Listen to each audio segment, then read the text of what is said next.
Hi, my name is Lisa Dieker, and I'm a Pegasus professor in the Lockheed Martin Eminent Scholar Chair at the University of Central Florida.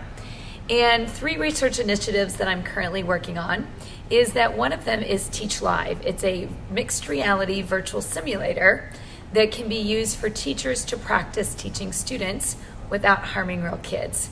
The kids are simulated and avatars that the teachers can decouple content and pedagogy and practice teaching a great math lesson or practice behavior management or putting those two together.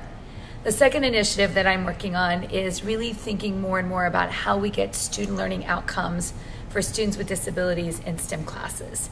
And part of our work with Teach Live has a large-scale study that we're looking at 240 teachers across the country and how they use STEM practices after being in a simulator to impact student learning.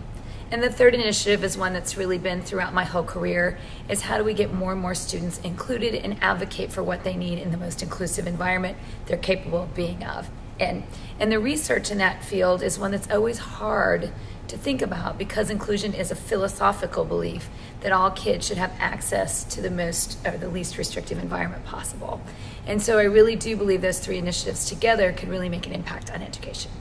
Three tools that I find useful in my research is the first one is reading outside my discipline. I enjoy reading the National Defense Industry magazines to find out what is upcoming technology, and I really like to follow the Horizon report from the New Media Consortium, things such as Wired Magazine, telling us what's coming in the future.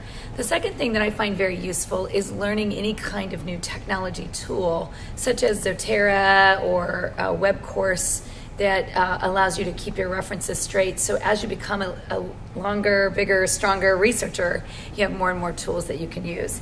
And then the last one that I like to use is a site I like called Delicious, where I can bookmark things that are very meaningful to me, that I can then go back to those, whether it be a research Delicious site, a teaching education Delicious site, or bookmarks for just general things in life. And I find that really makes for my life to be a little bit easier as a researcher and a person.